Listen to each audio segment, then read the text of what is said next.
Hey, check this out, right? If winning championships was easy, then everybody would have a ring. But as Ricky Bobby once said, if you ain't first, you last. And when it comes to deciding who's the GOAT, there can only be one. And I don't blame Cam for willing to do whatever it takes to make sure his name goes down in the books. But when he gets invited to train with the current MVP, he finds out that there's a little bit more to success than just hard work. And he's gonna have to decide if he's willing to cheat, kill, or even sell his soul for a chance at the top. So meet Shields today on How to Beat. We're here to break down the mistakes made, what you should do, and how to beat the football cult in him. Alright, our story jumps off one Sunday morning in your average American living room where a young boy named Cam is watching his favorite football team battle for the championship. The thing is, his family treats the game almost like a religion, and they celebrate as the star quarterback Isaiah White throws the game-winning touchdown. But after the play, things take a tragic turn when they realize that Isaiah is brutally injured, and his leg is snapped so badly that the bones are poking through his skin. With the nation shocked in an instant, Cam turns away from the screen, but his father comes over and makes him keep watching. He says that winning always takes sacrifice, and one day he wants his son to be the greatest in the league. Grabbing his pads, he stuffs them onto the boy's shoulders and starts hyping him up, with little Cam wanting nothing more than to make his father proud. But little did Cam know that one day his dreams would turn into a nightmare. Alright, now I'm sorry to interrupt this wholesome father-son moment, but if that's the future Cam has to look forward to, then he should probably consider getting an office job instead. But seriously, Cam's dad just needs to remember that his son is just a kid. And even though he means to be encouraging, he needs to be careful not to push Cam too hard. I mean, just take a look around the living room. There's Savior's merchandise literally everywhere, and even an actual shrine to the team. So I think it's a little safe to say that his parents aren't just fans, they actually worship him. And as a young kid who's only about 6 or 7, validation from his parents is going to be a huge part in shaping who Cam grows up to be. So the problem with his dad forcing all of this on him is that Cam's not really choosing it for himself. Basically, they're teaching him that the best way to get love and attention is by being good at football. But this could lead to his sense of self becoming fused with the game before he even understands what that means. And it might cause him to suppress his own interests, even if he'd rather be doing something else. Oh yeah, and the worst part is there's absolutely no guarantee that it'll even be worth it. Because, according to the league, there are more than 1 million high school players across the country, but only about 300 openings in the NFL each year. So realistically, his chances of even making it to the league are extremely low, but the odds of ever reaching Tom Brady status are basically zero. And investing his entire personal identity into something so unlikely could be horrible for his mental health if it doesn't work out. Oh yeah, and that's not to mention his physical health either, because a study on youth tackle football showed that over 80% of players sustained an injury during their careers.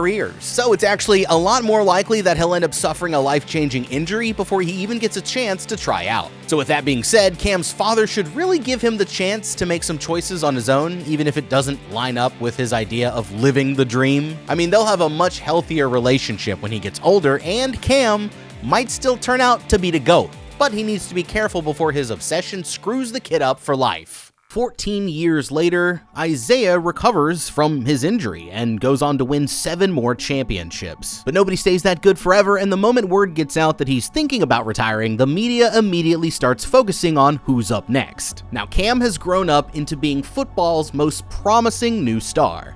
He's back in his hometown after a breakout session at college, and everybody's eager to see how he's going to perform in this year's combine. Fortunately, his father won't be there to see it because he was tragically killed while serving overseas. So now Cam's dedicated his entire career to making their dream come true. But something's about to happen that's going to change his life forever. That very night, Cam's out getting some practice on his old high school field, but he doesn't realize that he's not alone. After hitting both uprights and 2 perfect throws, he goes over and finds one of the balls still spinning like a top. And strangely, it is showing no signs of slowing down. He leans over to pick it up, and he's too distracted to notice some freak in a mascot costume sneaking up behind him. The creep pulls out a freaking medieval warhammer and cracks him over the head, leaving Cam with a massive injury that could end his career before it's even started. Like, damn, son, what? On top of that, the news from the doctors ain't good, and they say that it's extremely risky for him to get back on the field, but Cam is not about to let anything get in his way. In fact, on the day of the combine, it feels like everyone is focused on his injury, and it's clear that he's struggling to handle the pressure a little bit. Even backstage when they getting ready, Cam's busy trying to stay focused, but his attention is getting pulled in 1,000 different directions. Between the notifications blowing up his phone, the pressure from his manager and friends, and his mother worried about his safety, it's like he's hearing different opinions from everybody around him. And suddenly, it all blows up when his brother Drew accidentally pulls out one of his staples in his head while trimming his hair.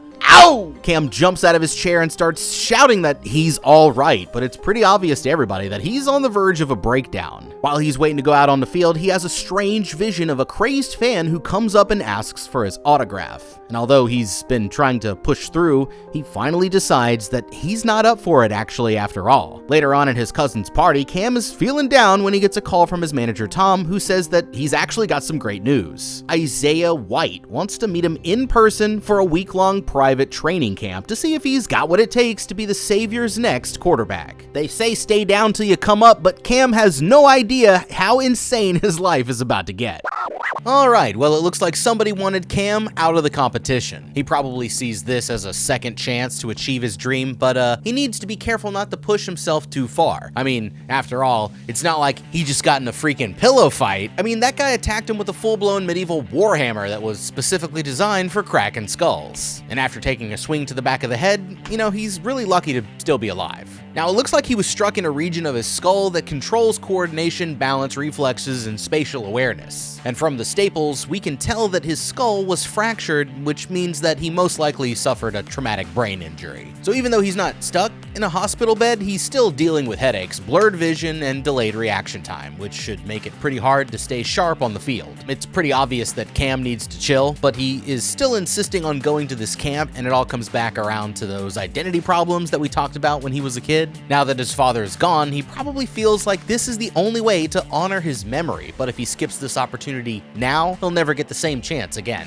And since he's always the center of attention, there's no safe space for him to actually process what happened. So basically, this leaves him feeling like he has to push through, but by pushing himself to play again, he's opening himself up to all kinds of medical risks. Worst case scenario is impact syndrome, which happens if you take another hit before your brain is fully healed. Even a light hit could stop his blood flow, causing his brain to swell and most likely killing him within a matter of minutes. And even if he manages to avoid that, the endless small impacts building up over time could eventually lead to him to develop a CTE, a degenerative brain disease linked to memory loss, depression, and dementia. So if he's smart, Cam should listen to his doctor, take a break from football, and work on healing his brain, and in the meantime, maybe he can just get really good at Madden instead. It might mean walking away from his dream, but that doesn't mean he can't just dream up a new one, and it's better than irreversible brain damage if you ask me. But our boy Cam here won't be happy until he gets the job or die trying.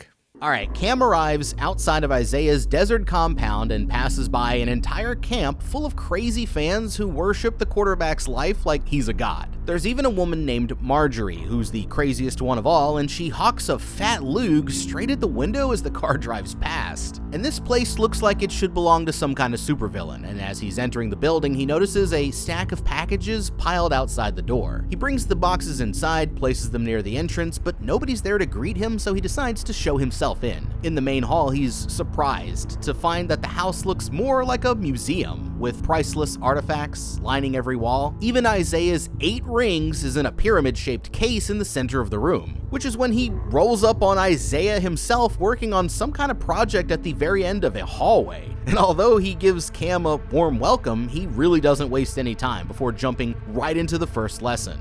After asking Cam why every team has a quarterback, he explains that it all started when a team of Native American boys had to play against a much bigger team from Yale, and they came up with the forward pass, which completely changed how the game was played, but these days he says that they've been reduced to nothing but mascots, and warns Cam not to let the same thing happen to him. He asks for his cell phone and explains that Cam needs to be completely off the grid from the outside world so he stays focused on nothing but the game for the next 7 days.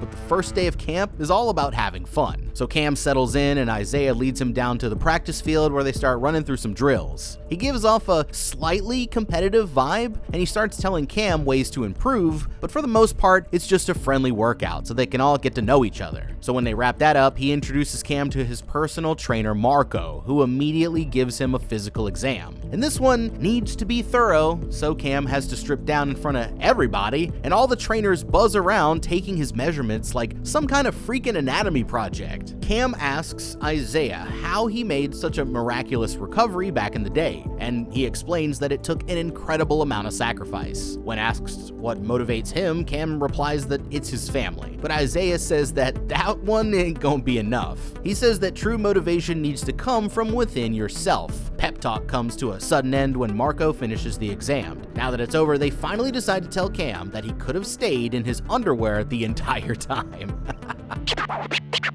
Alright, these trainers just did my boy Cam dirty, but he's so focused on making a good impression that he doesn't even realize that they've been manipulating him right from the start. So let's go back to when he first showed up at the compound, before he even said a word to Isaiah himself. The first thing that sticks out is this place is in the middle of nowhere, with nothing around for miles but the empty desert. And since Cam was brought here by a driver, he has no way of leaving on his own, meaning he's trapped there unless he can get a ride. Since nobody showed up to greet him, Cam was left to show himself around and observe the grandness of this place without any context, making himself feel small while establishing Isaiah as something larger than life. And since he arrived with nothing but a small bag of clothes, that means that he's relying on Isaiah for food, water, and shelter, creating an instant power imbalance where Cam can't even take care of his own basic needs. Taking his cell phone is another classic cult tactic because it leaves Cam completely cut off from the outside world, and that makes it much easier to start breaking down his defenses. And from the moment they first met, Isaiah was already treating Cam like family, which might seem like a warm welcome, but it's actually another manipulation tactic meant to create a feeling of emotional debt, allowing Isaiah to control him through praise and approval. Now, when they started their drills, Isaiah kept up the friendly attitude, but was constantly criticizing everything that Cam did, leaving him in a constant cycle of trying to improve, while also feeling like he's never good enough. Now, you could just call that toxic coaching, but making him strip down in front of everyone when he could have just stayed in his boxers was the moment that they took things a little too far. I mean, that is a textbook example of a humiliation ritual meant to make Cam feel embarrassed and reinforce his obedience. After this, Cam should realize that these guys are not playing fair, but he needs to remember that he only got this far because of his own hard work and dedication. I mean, he needs to start standing up for himself and stop blindly going along with everything that Isaiah says. Otherwise, he could find himself in a position where there's no turning back. Alright, so after getting cleaned up, Cam meets Isaiah's wife Elise as she's getting ready to leave for a trip. He finds Isaiah and the trainer waiting in the bathhouse where they take him to have an ice bath in a big-ass glass tub. Actually, he's really surprised to see that Isaiah's having his blood drawn, and the man explains that they do this when his oxygen count is high, so that they can use the blood when he needs to perform. Isaiah leaves, and Marco starts telling Cam about the gladiators in ancient Rome and comparing them to modern-day football players. Without even asking, he grabs Cam's arm and injects him with a mysterious red substance, simply explaining that it's for the pain before leaving him on his own. Early the next morning, Cam wakes up to one of the trainers splashing a bucket of water onto his face. Like, damn, son. It's time for the second day of training, but today is when the real test begins. To jump things off, Isaiah takes Cam for a long-distance run through the desert, and it seems like Cam really can't go any further, so Isaiah hits the gas and takes off with a fresh burst of speed. Cam starts throwing up and falling to the ground, and suddenly somebody in a mascot costume comes walking over and crushes his skull with a warhammer. But of course, it's just another hallucination, and he snaps out of it when Isaiah comes back to wake him up.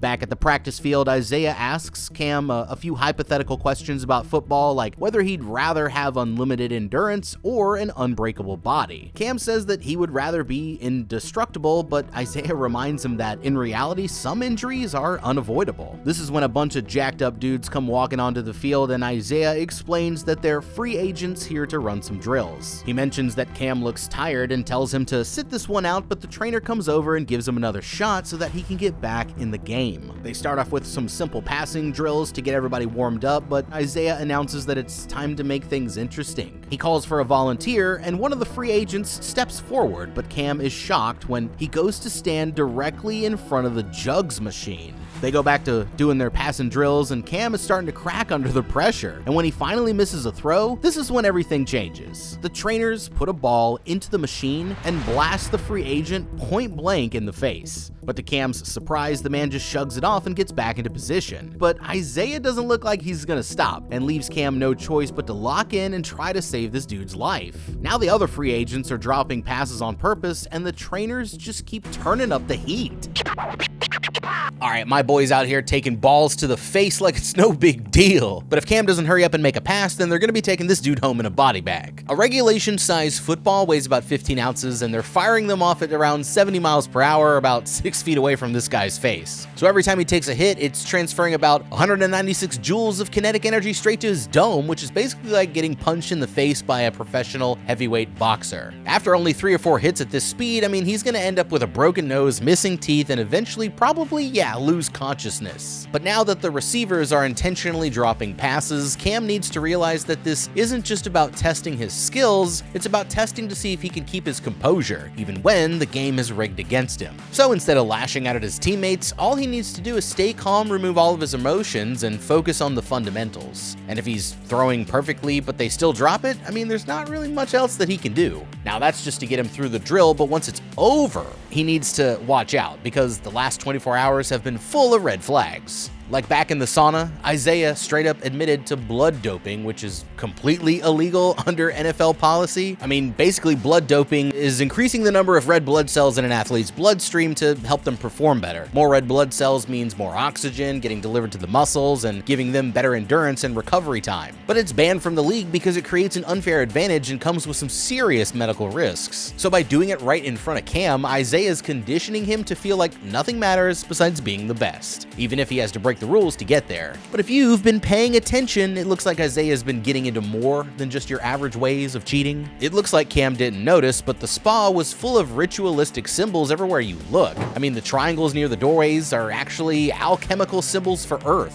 fire, and air. And if you look down at the floor itself, there's a pattern of nested geometric shapes. So during his downtime, Cam needs to start keeping an eye out for any more signs of cult-like activity, like any books, handwritten journals, or recordings that might tell him more about what they're really up to here. And at the first sign that they're dealing with anything demonic, he needs to get the f*** up out of there before it's already too late. Frustrated, Cam starts raging at the other players for missing their catches, while the trainers keep hitting the man over and over again. One of the other free agents makes a comment about Cam's father, forcing Isaiah to step in, and instead of calling the other guy out, he just goes straight up to Cam and starts telling him that he needs to chill. He even gets right in his face, and Isaiah explains that the quarterback always takes the blame, so instead of worrying about what anyone else is doing, he just needs to focus on doing his job. Telling them to run it back, he throws Cam another ball, but this time the receiver actually makes the catch. Worried, Cam goes straight to check on the injured player, but the sicko just gets up and laughs before thanking Isaiah for letting it happen. After practice, Cam visits Marco to get some fresh staples put in his head, and he's still a little shaken up by what happened. But the trainer says that he's seen a lot worse, telling him about a time when Isaiah took a helmet-to-helmet hit that fractured his skull. The trainer sends Cam down for a session in the hyperbaric chamber where he asks Isaiah if the free agent is going to recover. But Isaiah points out that he doesn't even know the guy's name, so it's pointless to worry about someone who doesn't matter. To him, football comes before everything, even his family, and even God. And he tells Cam that he needs to start looking at things from that perspective. But once he's gone, the pressure in the chamber starts climbing higher and higher until Cam feels like his head is about to blow. Next morning, they start things off with another rude awakening, but this time Cam just laughs at their attempt to shake him up. He gets another injection from the trainer before practice, but today's about to be a little bit more horrifying than yesterday. On the field, they start running contact drills while sticking Cam in a linebacker helmet, making it much harder for him to see what's going on, and he ends up getting rocked with a shoulder so hard that he starts spitting blood. But instead of checking to see if he's alright, Isaiah tells Cam that he's not cut out for the job. He even pulls him in a little closer, and Isaiah gets a little psychotically emotional and asks Cam what he would sacrifice to be the best. He shouts back that he would do anything, and now it's time for him to prove it. The next drill starts, and Cam slips past the first wave of defenders, but that's when he sees one of them coming straight towards him at full speed. Lowering his helmet, he headbutts the guy so freaking hard that he instantly snaps back and starts twitching on the ground. Caught up in the moment, Cam stands over the guy, gloating about the hit, but when the adrenaline wears off, he quickly starts to regret what he just did. Nobody rushes to help the guy, and Isaiah just leaves him there as Cam begins to apologize to him. And instead of being upset, Isaiah tells the kid that he's proud, and they all start chanting their battle cry over the guy's poor, crumpled up body.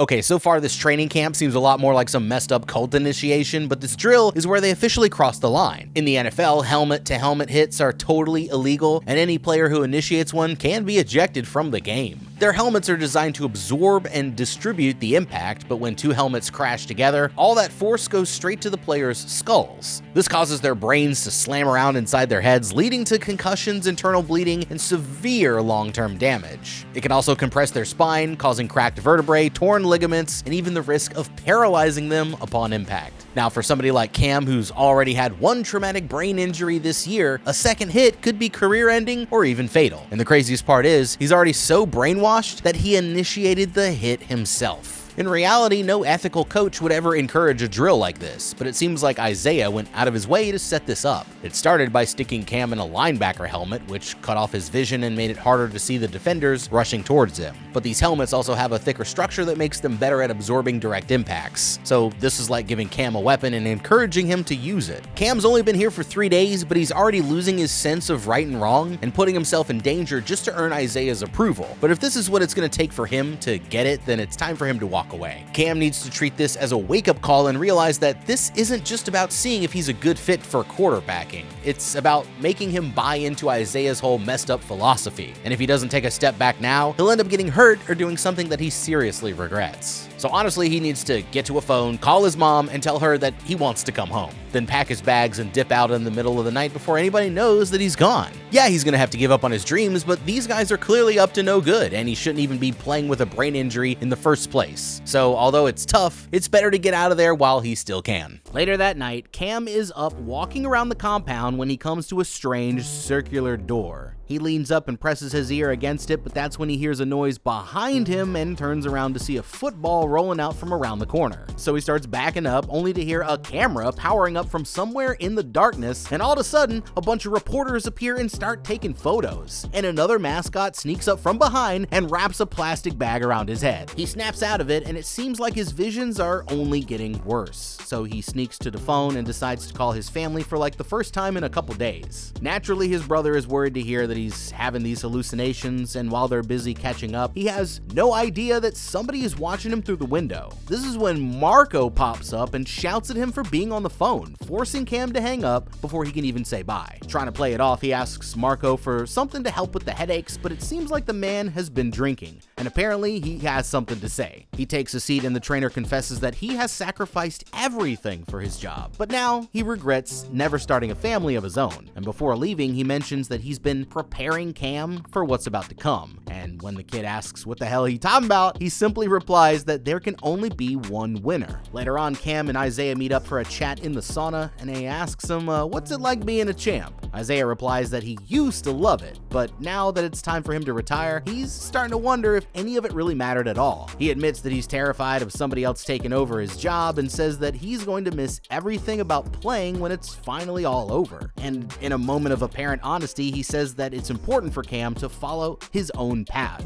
and he hopes that one day he will be greater than he ever was. Isaiah dips out and Cam stays back in the sauna and decides to lie down with his eyes closed, but the moment that he lets his guard down, this insane fan, Marjorie, from like the first reel, comes crawling out under the bench. She goes over to the sauna stones, picks one up, and holds it over Cam's head, but as she brings it down, Cam dodges out of the way and grabs the woman by her throat, squeezing down harder and harder until she stops fighting back. He goes to get some help and finds Isaiah watching from the other side of the glass and rushes by just as the woman gets up for another swing. But this time, Isaiah catches her by the neck and bizarrely decides to pull her in closer for a kiss before launching her across the sauna so hard that she cracks her skull on the wall and drops lifelessly to the floor. Like seriously, Isaiah is getting a big ass kick out of that, and he closes the door as the woman's two insane friends crawl over to check on her, but instead of being concerned, he starts praising the woman for her loyalty. Without turning around, he suggests that Cam gets the f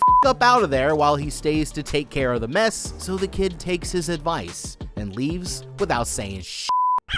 Holy shit, Isaiah. I'm pretty sure she would have just been good with just an autograph, my guy. I mean, that was a pretty close call, right? And Cam's pretty lucky to be alive. But how the hell did this woman ever get inside in the first place? Like, obsessed fans break into celebrities' houses all the time, and with an entire squad of them posted right outside the gate, you think Isaiah would have had like around-the-clock security so this couldn't happen. Well, Cam's just lucky she let out a war cry before going in for the kill, but his reaction here was completely justified. I mean, this lady obviously was not going to stop until she was knocked out, so realistically, he did the best he could. Dodge her strikes, counter when she's recovering, and stop the threat and get away. And if it would have just stopped there, everything would have been fine, but Isaiah's reaction was like, what the f***?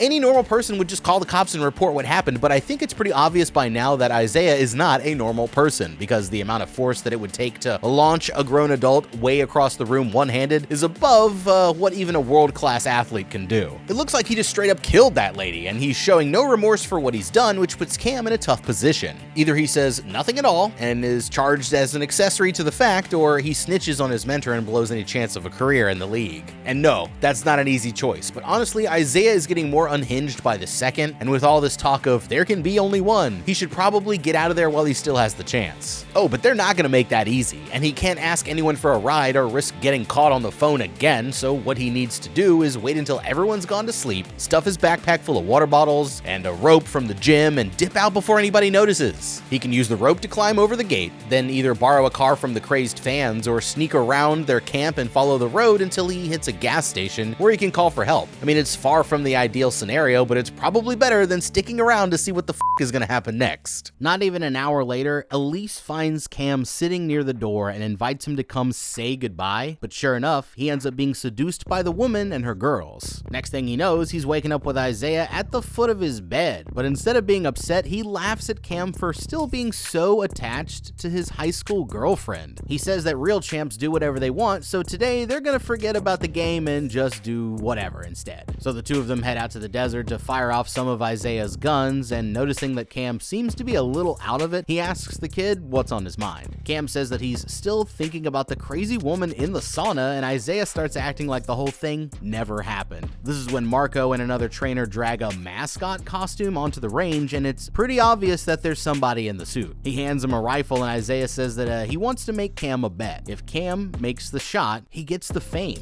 fortune, and everything that comes with it, but if he misses, then Isaiah gets to steal his youth. Cam turns him down and laughs and says that he would rather earn it, and putting the weapon on his shoulder, he nails the mascot straight in his head. On day number 5, the practice field is converted into a studio for Cam's first day of media training. After they wrap up, Elise finds Cam and offers him some advice, saying how if he really wants to be the best, he has to stop playing for his dad and start playing for himself. And she tells him that the owners are thinking about offering him a deal, but they want to meet him in person first to see if he's a good fit. So she and Cam head off to a party while Isaiah stays back at the crib.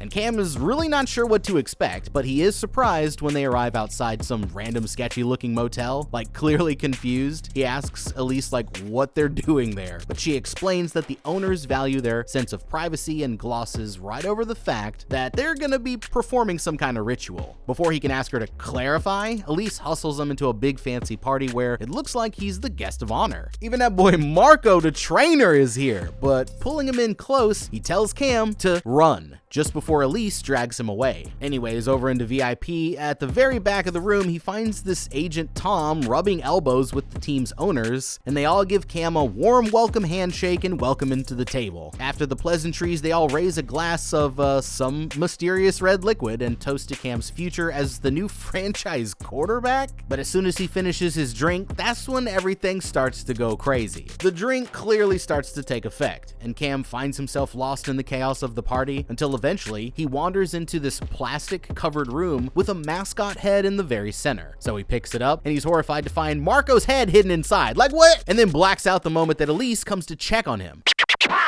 Alright, well, if it wasn't obvious these people were in a cult, then I guess it is now. And it looks like Cam just signed a deal with the devil, and when that happens, there's only one thing left to say: sorry, Cam, but you done f***ed up. Yeah, like less than a week ago, you came to this place as a wholesome college kid with a bright future ahead of you, but all it took was one day of light hazing before you were letting these guys inject you with mystery blood and giving up on all your moral values. Even though you started going along with Isaiah's completely messed up philosophy, you technically hadn't done anything wrong up until last night. Like, sure, you headbutted a guy so hard that he'll never be the same, but even that would have been forgivable if you admitted that it was wrong. And after seeing Isaiah chuck that lady into a wall, you knew that it was time to get up out of there, but you fell for the old drinks by the pool trick. And just like that, it all fell apart. Now they got proof of you cheating on your lifelong girlfriend. And back on the range, I'm pretty sure you straight up killed a guy, so if you weren't in too deep before, you definitely are now. And trust me, these aren't the kind of people you want to have dirt on you. So here's a pro tip: never drink out of a goblet with a bunch of old white guys, no matter how much they're paying you. And if you walk into an eyes wide shut party and somebody tells you to run, it's probably a good idea to take their advice. But now it looks like there's no turning back, and that's when you know that you're done f***ed up. Cam wakes up and is shocked to find himself back at the compound with Isaiah's blood being pumped into his arm. He rips out the IV, rolls over, and drags himself to the medical cart where he finds a syringe labeled "Run." So he does what I would do and plunge the needle straight into his heart and slowly begins to recover some of his strength. Okay, yeah. So he makes his way back down the hall and grabs Isaiah's MVP trophy for a weapon and starts looking for a way out. This is when he comes to that room with the circular door, but this time it's open, and he finds Isaiah inside staring at something on the ceiling. Like, what is bruh doing? He creeps a little closer and realizes that it's a circular screen showing hundreds of screaming fans, and Isaiah doesn't even look away to acknowledge his presence. This is when Cam raises the trophy to attack, but Isaiah suddenly jumps up and punches him square in the nose. The door rolls shut behind them, leaving Cam trapped in the room, and with nowhere to go, he asks Isaiah, what the f*** is going on? Isaiah says that it's not just his blood that he's injecting into him, it's the blood that's been passed down from one goat to the next over the years. Like, what? Isaiah is apparently just the latest in a long line of champions, but when a new star rises, the old one has to go. And now that Cam has the blood too, it's a fair fight, but only one of them gets to leave this room alive, so if Cam wants out, he's gonna have to go through Isaiah first. They start getting crunk as f***, and Isaiah shouts that he's still the greatest of all time, and it seems like he's fully prepared to kill Cam if that's what it takes to prove it. Alright, well, I guess it's true when they say don't meet your heroes, because otherwise they might challenge you to Mortal Kombat. I feel like it would have been smarter for Cam to just sneak out and avoid this fight altogether, but now it looks like fighting is his only choice, and Isaiah's not about to go down easy. So Cam is like 6'5", 250 pounds, several years younger, and Isaiah's about 6 foot, a little bit lighter, and definitely the more experienced of the two. This gives Cam the reach advantage, while Isaiah's lower center of gravity makes him better at grappling, which means the most important thing for Cam to do is just keep his distance by using jabs and kicks. He'll want to avoid letting Isaiah wrap him up and try to keep him at arm's reach whenever he can. Now, Cam doesn't actually have to kill Isaiah to pass this challenge, he just has to injure him enough to end the fight. So to do the most critical damage without wasting too much energy, he should target Isaiah's knees and shins, because damaging one of his legs should be enough to end it. But Cam's biggest weakness is definitely his head injury. So if he has a chance, he should try putting on one of the helmets that are all around the room for some extra protection, because he's gonna need all the help he can to survive.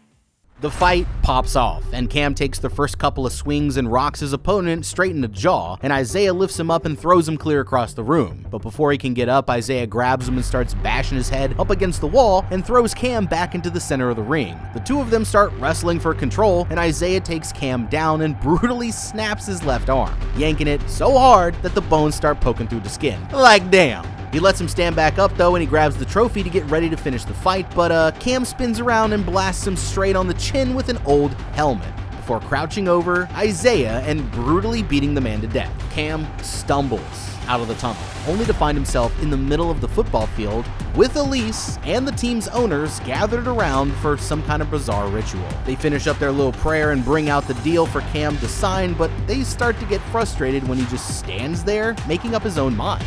And looking around, he notices a photo of his dad shaking hands with the team's owner when he was just a little kid, revealing that he was actually being set up for this his whole life. This would piss me off too, and Cam starts giving them all a piece of his mind while his agent Tom shouts at him to shut up and sign the deal. But he reaches his limit, and the owner tells him to sign or they'll go through his family. But Cam still refuses to sell his soul. This is when he ducks down just as a man in a mascot suit chops at him with a sword, but he spins around to brutally take him down with a flurry of strikes from his hammer. Realizing that he's gone rogue, Elise pulls out a dagger and starts rushing toward him, but she ends up tripping and plunging the blade straight into her own neck, like damn. The others start running for their lives as Cam picks up the sword and launches it directly into one of their backs, slaying one owner after another until he finally gets to the head honcho and chops his head off. Tom is the only one still alive, but when Cam is about to kill him too, he senses a demonic presence coming out of this tunnel over here and decides to let the agent suffer an even more horrifying fate. Tom is dragged into the middle of an altar and explodes in a huge geyser of blood while Cam walks off the field with the hammer slung over his shoulder. And in the end, that makes one cult of football freakazoids down with no more to go, and even though he'll probably never get his chance to play in the league,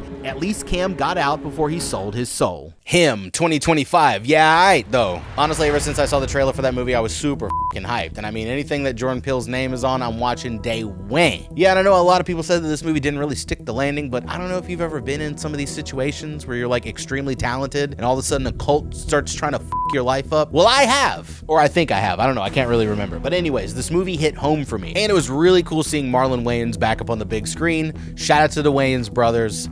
Him, did you with it? Is there anything I left out? You gotta let me know down in the comments below. Other than that, thank you so much for watching. Leave a like and subscribe. Check out that How to Beat playlist for more videos just like this one. I'm Ben. We'll see you in the next video, and have a fucking good ass day.